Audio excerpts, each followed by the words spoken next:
Scouted by Manchester City at just 6 years old, he has trained, played and rose through the ranks alongside some of football's biggest stars such as Cole Palmer, Lewis Dobbin and Carlos Forbes, even stepping onto the pitch under the management of Pep Guardiola. But in a world where dreams are built fast and shattered faster, Kwaku's time with Manchester City came to an abrupt and heartbreaking end. In 2020, tragedy struck the football world when Kwaku's close friend and former teammate Jeremy Winston took his own life, just less than 2 years after being released from Manchester City. Described as intelligent and very mature by those who knew him best, Jeremy's death raised haunting questions. Today, we ask what happens after the final whistle blows, including the strength it takes to rebuild your identity when the dream you've once known your whole life suddenly ends. Ladies and gentlemen, Kwaku Oduroh. So welcome, Kwaku, to Christine Catch Up. How are you? I'm doing very well. How are you? I am good. So we're here to talk a bit about your testimony, your story, and of course you're only so young already, but you have a very interesting story. So we're just going to delve into it a little bit and we're just going to pick it up from there. So, as many people probably know viewing this, you were playing for City at such a young age. Yep. What was the scout processing like? So, my earliest memory of the journey with myself and Man City began in primary school. I can't remember exactly what year. It was probably around 2000 and I want to say 8. So you're like, baby, somewhere around yeah. there. So they came into my primary school to do a session. Yeah. I didn't know anything about it. I was quite fresh in the country. Came to do a session. And in my nature, I just always want to do very good in everything. So it was just like a casual session. Yeah. But I kind of stood out to one of the coaches. And at the end of the session, he gave me like a card. Okay. And he was like, I think it'd be good if you would come along to one of our training sessions. So that's the early memory of the journey between myself and Man City, yeah. Oh, so like, here's a card, take it home to your mum and dad. Yes. So it wasn't like your mum and dad were like, you need to be a football player. No. It just kind of like came naturally. Yeah, it was 100% natural. It's something that I enjoyed anyway. Yeah. And it just happened to be that they came in that day. So I'd say initially it wasn't even, they weren't saying we want to sign you or, train you up. It was just, we've identified there's some talent here. Come along. So I did. And yeah. So what was it like training, playing with them in the early days? Because I can imagine the intensity when you're 10 to what you were when you were 18, very different ball games. But at the start, how was it for you? Yeah, it was a lot of fun. Yeah. That's how it begins, right? Fun. Every kid is chasing is a dream at that stage in life. So it was just mainly fun. A little bit competitive. Everybody wants to win. Everybody wants to score the most goals. Yeah. Also, the experience of meeting new people outside of school was good. But my early memories of it was just running about till I couldn't anymore, coming home tired, playing even outside with my friends. But yeah, at Man City, obviously I didn't have any expectations, didn't know, is this a big club, is this a small club? It was just, I'm going into something that seems quite structured.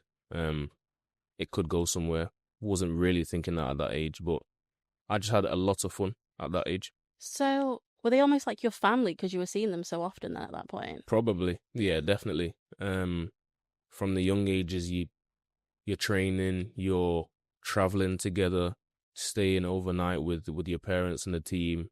So aside from my biological parents, it was my coaches and my teammates. So yeah, I'd definitely say probably like family to me. What was your parents' thoughts on you going into football at such a young age?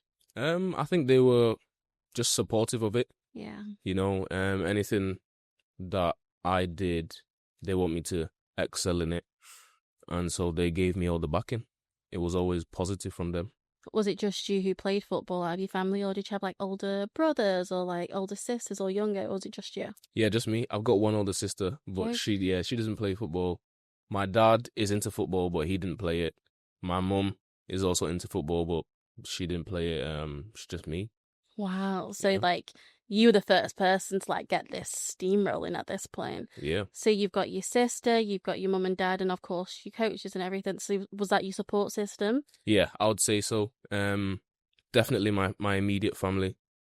So mum, dad, sister, and then obviously extended uncles, aunties, family, friends as well. Was a big part in, me progressing. Even my coaches and my teammates, like my close teammates and friends, I'd say even to this day, my family is still part of my support system, and they have been since I entered the journey of football. So would you say that when you're going into such, competitive industry at such a young age, support systems are imperative to make sure that your well-being's great? Definitely. There's nothing great or nothing that's a long journey where you can do it alone. I don't think you're always going to need to rely on others. You're not always going to be high. It's ups and downs. So you used imperative there, and I would 100% agree that everybody needs a support system.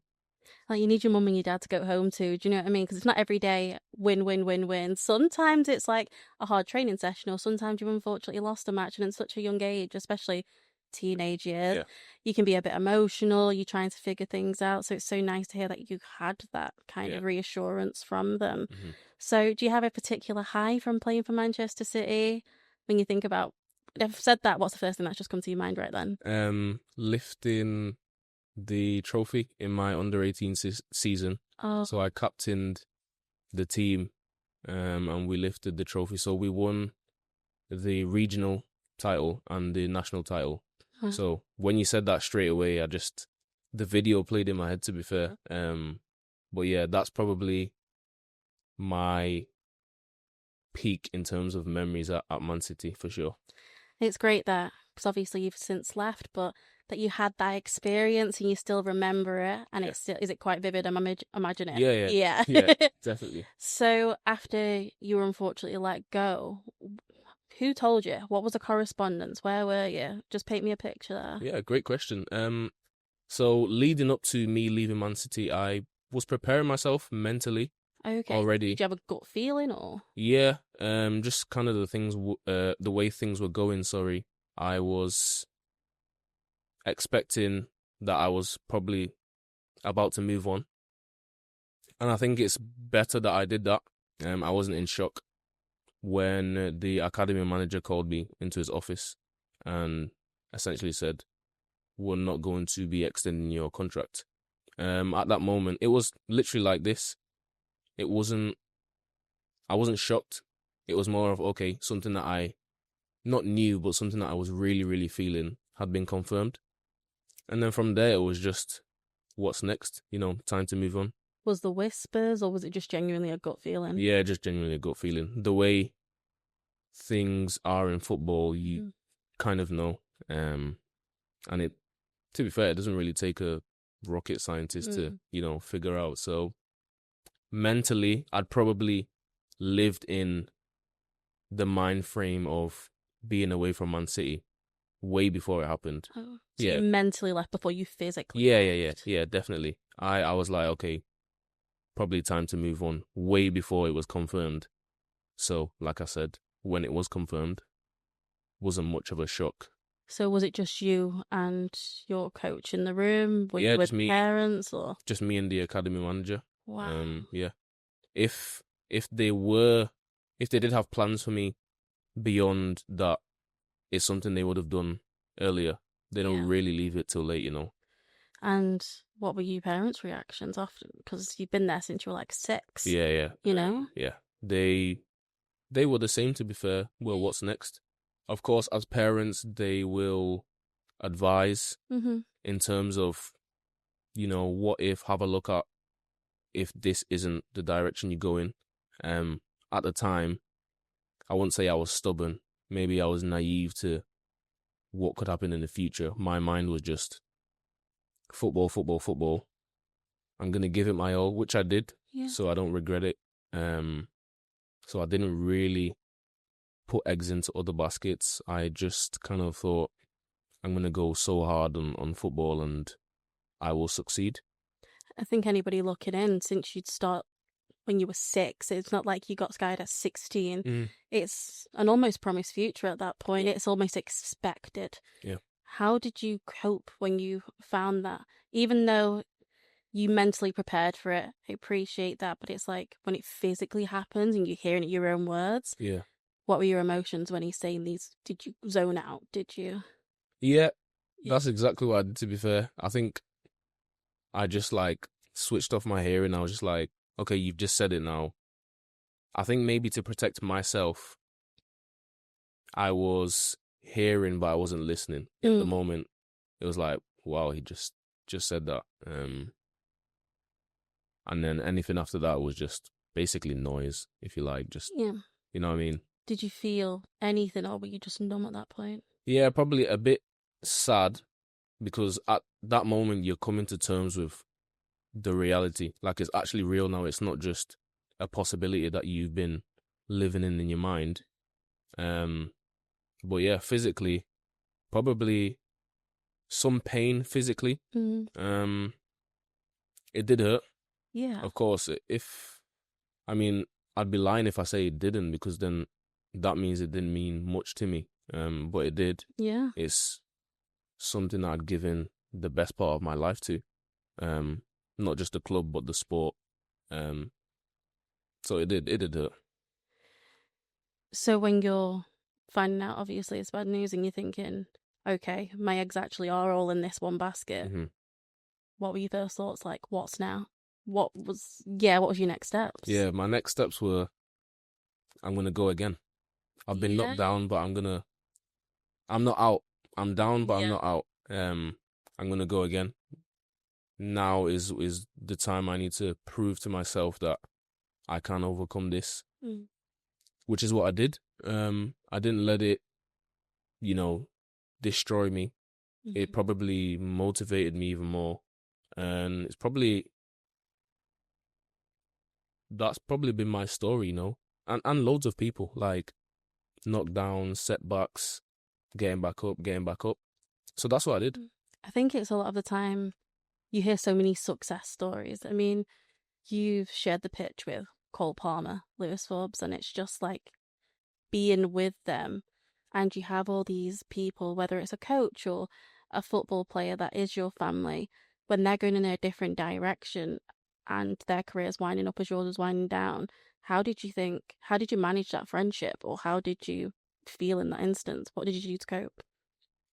I guess my relationships with teammates and friends have always been genuine, from a genuine standpoint. Yeah. So genuinely, even now, when I see those guys, it still feels like I'm winning. Still feels like, because they're doing well, it's like, okay, I'm doing well as well. We shared this memory together. We still speak, and so, if anything, it only had a positive impact on me. I didn't take the standpoint of, wow, it's not going well for me, it's going well for this person. It's more of waiting your turn, like your time will come.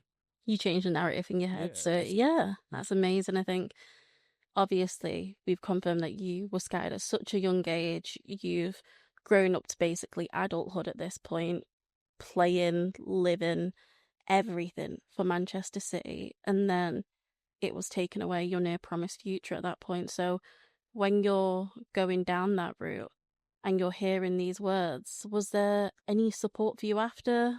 What was the aftermath of it?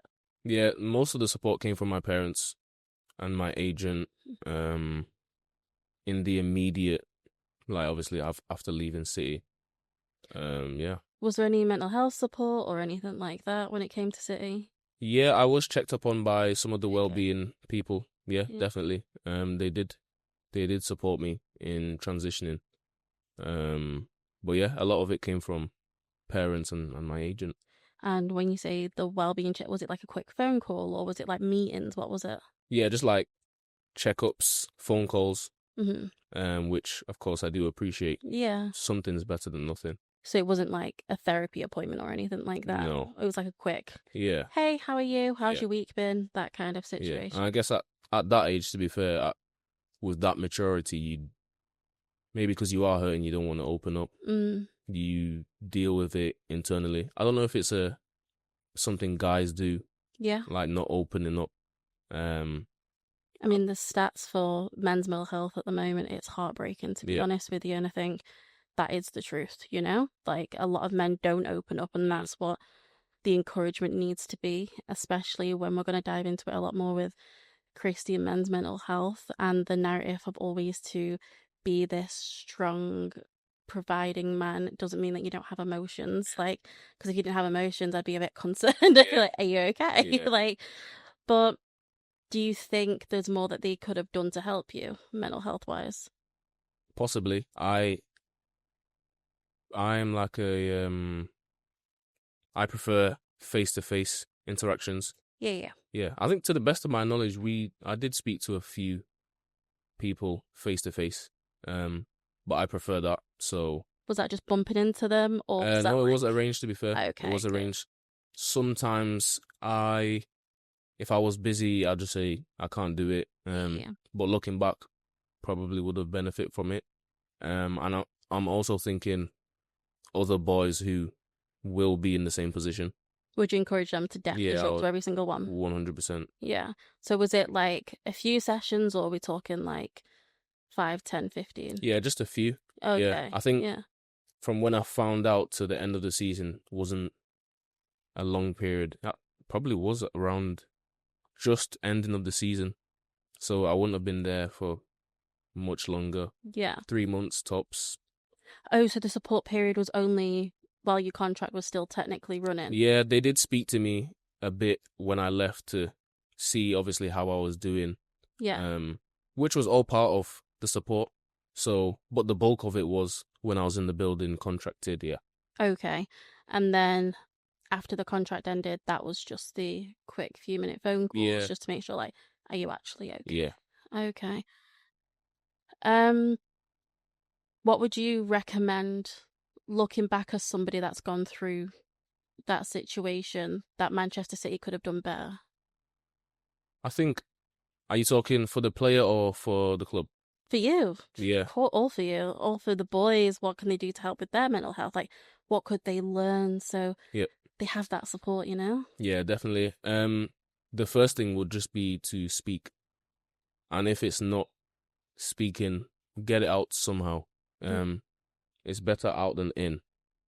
Do you think there should be things like mandatory therapy sessions for the boys that are leaving? I think it should be offered to them 100%, and then at that point, it's their choice to decide. But I think it should be something that is offered to them. It's only benefiting them. It's not doing any harm.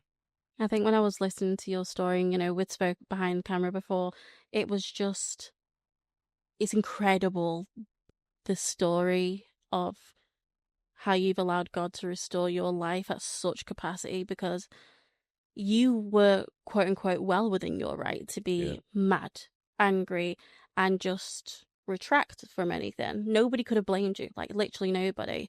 And the fact that you've come back and you've built yourself up more, and you've told, we're going to be telling more in later on, but you're going to be telling boys that it doesn't just stop here. Like, it's not footballer or nothing. Like, I feel like we forgot about the thousands or million of the job roles in between. Like, there's so many, and you could have such a fantastic career and provide for your family in such amazing ways. And it's just great to hear that inspirational side now. Unfortunately, some people don't have the great, you know, response that you did. And back in 2020, Jeremy, your team player, but not just your teammate, but your friend, had took his own life. And that was not too long after being dropped by City, like you. How, where did you even hear the news? Was it on, were you told personally, or did you just see it on, like, TV? What was it? Yeah, I was told personally, so I can't remember it was in October, I believe. I had just travelled back from playing against Newcastle away. I believe it was Newcastle away. I don't think I was driving at the time, so one of my mates dropped me off at home, and it's just a normal Saturday evening, to be fair. Just chilling at home, and then I get a phone call, and then my mate was like, I need to come round, I need to tell you something. So I was like, okay, just come round and we'll talk about it. But when he got outside my house, I saw he was with his sister. So I was like, okay, you didn't drive. And the whole time I'm worrying because I was like, what is it that you couldn't tell me over the phone that you had to tell me in person? So I opened the door, go out to him. Then he broke the news and I was like, what? And then I remember not being able to breathe. I couldn't breathe. So I had to sit down. And so the other man who told you, was he also on the team? Yeah. So okay. We're all good friends. Alex, he's called Alex Robertson, told me. And at that moment I can see he'd kept it together until he said it again. But yeah, he had found out, told me, and my reaction was, I just remember not being able to breathe. Were you just sat with Alex for a long time? Yeah, I just like slumped down against the wall. Oh. And then we just consoled one another, just gave him a hug. But at that point, so many things were just going through my head. So, was it business as usual for Manchester City? Were you still expected to come back into the locker room whenever you were next meant to? So the news broke properly the next day. Yeah. And at that point, we didn't train. Mm-hmm. It was your choice. You can come in or you can stay. Mm-hmm. But they were very, very supportive. Oh, thank goodness. It wasn't like, oh, we're just going to train. Yeah. You know, we decided it would be best. So Alex and I, he was picking me up and dropping me at the time. I don't live far from the training ground. We decided we were going to go in. So we went in, but we didn't train, and it was just, everybody was crying. It was very, very, very emotional, like very intense. But Man City dealt with it appropriately. Yeah. Yep. So what was the changing room talk with the boys at that point? Yeah, it was just shock. I think everybody that knows somebody who takes a life is shock. Yeah. It was shock. I didn't speak much when I went in. I didn't speak much because I just couldn't. I was just crying. That was the main reaction. Everybody was in disbelief. Did you speak to Jeremy's family after it, or was it just nothing? Yeah, I spoke to his mum and his dad after it. It was more of consoling them. Yeah. I'm somebody's son as well, so to imagine them losing their son, it was almost thinking, imagine my parents lost me at that age. So that was the main conversation. I couldn't think of where to start. I didn't even know what to say to him. So when people are approaching you after it, do you think they were approaching you as, oh, you know, Jeremy, your team player, but reality, your friend passed away, not an ex-City football player? Yeah. How did you cope with when people were just going out like that? I don't even know, to be fair. Now you ask me, it was a lot to take at the time. It was a lot to take. And even sometimes reliving it is like, wow, that actually happened. I didn't answer a lot of questions to a lot of people. I just shut myself off.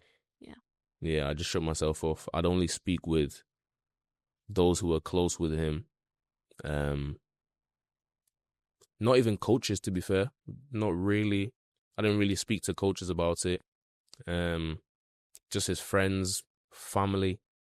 That's it, and my family. Yeah. Yeah. So it wasn't even a football club thing. It was brotherhood. It was friendship. Yeah. And he'd gone. Yeah. And it's like, we need to gather around at this point. Yeah, because definitely. It's not a bunch of City players, like, and now something's happened. It's family's gone. Yeah. Yeah. Yeah. So you found out this news. You've gone to training, but it's not like you've actually trained. It's more about you have kind of sat together and just like reminisce and consoled each other at that point. Yeah, exactly what we did. What was the rest of the team's reactions? Was it similar to yours, or was there some surprising reactions? Yeah, so mine was like the reaction of somebody who was very close to him. Not just in football, in school, outside of it. So you went to school together? Yeah, we all went to school together. Like the whole team went to school together. High school or primary or High school. Wow. Yeah, we all went to school together. So that's why it really hit, because it's not just somebody you see when you come into training. You actually see them every day in the morning. You sat GCSEs with them? Yeah. We sat across from one another in GCSEs. Wow. It's like, have you brought a calculator? Because I haven't brought a calculator. Like, it's just a normal voice. Yeah. Like, wow. And what people knew of him, that's why it was shocking to everybody. My reaction was just like tears. I'd say I'm emotional. I don't always show it, but I am emotional because I love people. My reaction was like heightened, and some people were just more in shock. Not everybody cries, not everybody shows, but I would say everybody did feel it, definitely. And you mentioned then, like, people were surprised because it was Jeremy. How would you describe Jeremy to people that had never met him before? Yeah, I'd say he was the life of the party, if you like. Is it? Yeah, he was that. Like, if he walked into a room, he's in the room. He was outgoing, he's vibrant, he was a really good guy and a really good friend. So that's why when we heard that, it was like, wow, would have never thought somebody was feeling this way. I don't remember seeing him sad a lot of the time, from being honest. We only ever had conversations that were full of laughter. Do you think leaving Manchester City for him played a big part in his mental health journey after it? I would say so, yes. Yeah. I would say it was a thing where he had been at that level for so long, and anything below that he wouldn't have been used to. Also, I think it's easy for boys that age. We were 15, 16. I'm 22 now, so if something like that were to happen to me now, I'd deal with it differently. But a 15-year-old, a 16-year-old getting released from one of the best academies in the world, and then seeing his friends go on to do whatever they're doing, being really successful, it's very easy to compare. Yeah. And once you compare, in your mind, you might not think you're doing as well. It's very, very easy to do. And I think that probably did take a toll on his mental health. What do you think Manchester City could have done better for him and people who are going through? Because not everybody can, go up to the next team or get their contracts renewed. What can they do better for people? I think, if I'm being honest, they should keep in close contact with the players until they know the player has moved on to another club, or moved on and they are in another journey, another walk of life. Yeah. I think it's not a matter of check up on you. That's it. Did it feel like a tick box routine at that point? Yeah, I think that's probably the worst, especially with mental health. And I think now, to give them credit, it's much better.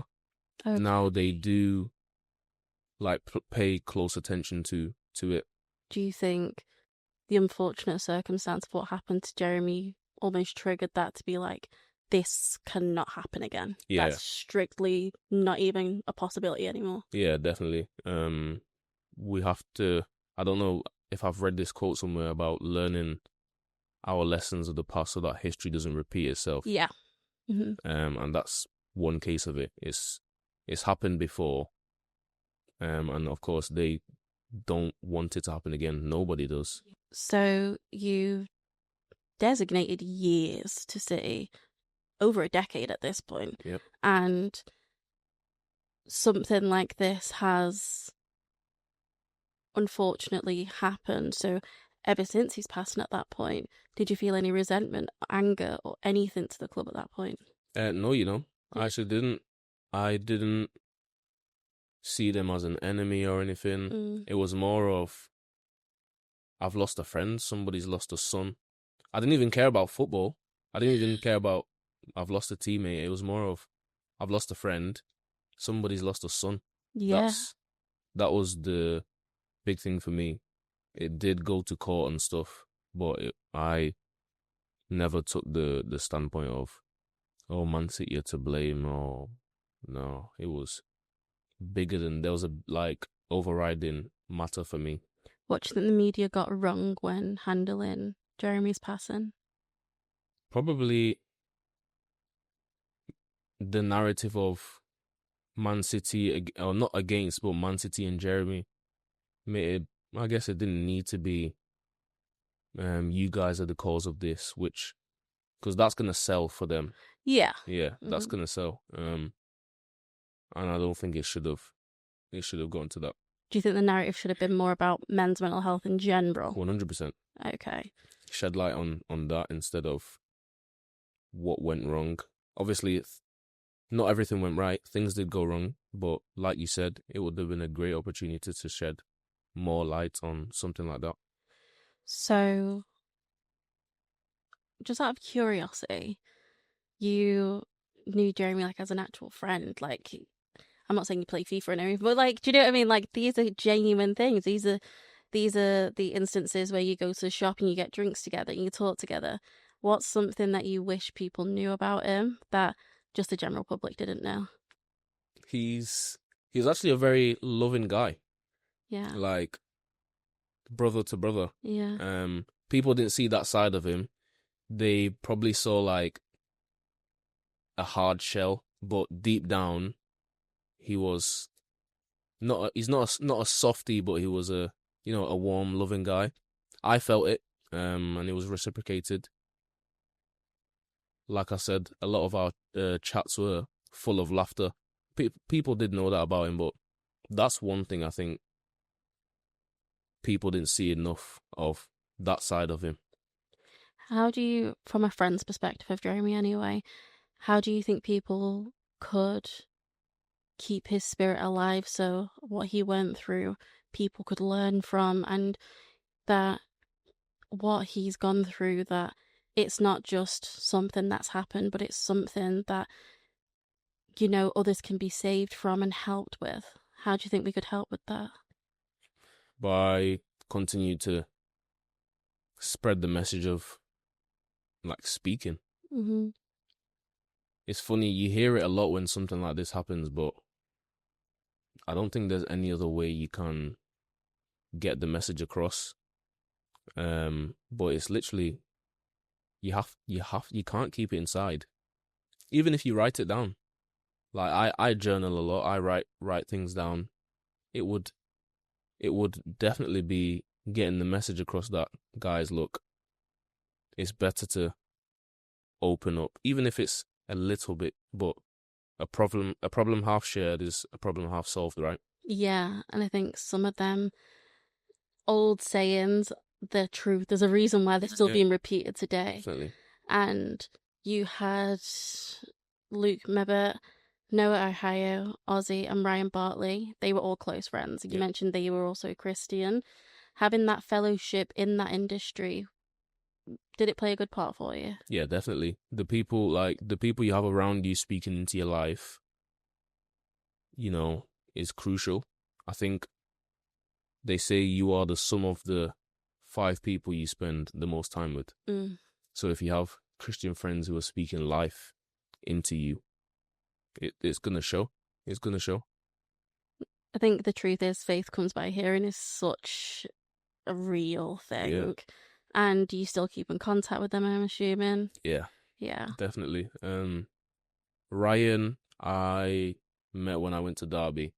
Okay, so that was the one you went right after, was it? Yeah. Yeah. So you can imagine in a changing room full of about 20 people, and you find another Christian there. It's like, wow, so it's refreshing. Yeah. He's like iron. he was definitely sharpening me, iron sharpening iron. I'd say Ryan kept me on my toes in that sense. Like, he didn't allow me to slack, to become blunt, and I'm grateful that we were able to spend that time. Do you think your faith and God allowed you to become the successful man that you are today? Definitely. You can't. I've made the mistake of maybe trying to build my life on a foundation that isn't God. Turning back to God has definitely played a key part. I think you can't have real success if it's apart from God. You can't have real happiness if it's apart from God. There's nothing that is worth having, that is genuine, that you can have if it's apart from God. You can't. Sounds even wild asking you this, but what's life been like since retirement? You're 22 and I'm saying retirement. I know. What's it like?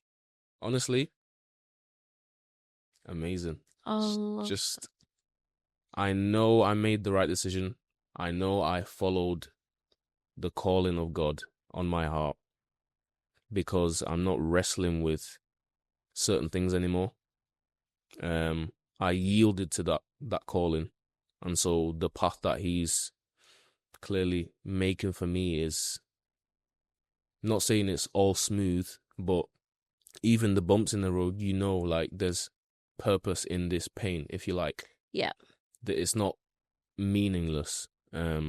Life after football is just full of joy and peace. Like, peace is so underrated. I say this all the time. Peace, because it has like so many different attributes to make up peace. Yes. I'm like, peace, because if I can just say this one word and it makes up everything else, 100%. What does peace mean to you? To me, it's, even in the storm, even in trials and tribulations, it's like, I know why I'm here. I know where we are going. And so I'm able to remain still. Yeah. Like, being still and doing nothing, they're two different things. Like, being still for me is like, I know I'm serving a greater purpose. So I can be at peace with that. I know if it's sunny, if it's rainy today, that I'm still going to have peace. Like, my state of peace, joy, happiness is not dependent on external.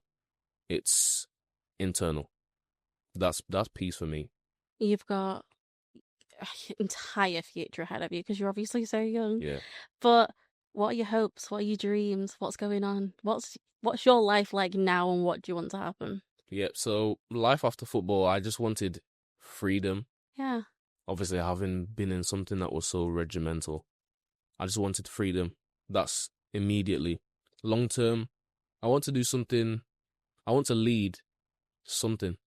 I'm a leader. Yeah. I know I'm a leader.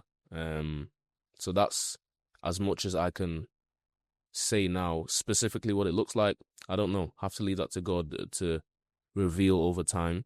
But I know what I'm doing now is working towards that. It's a journey of faith, isn't it?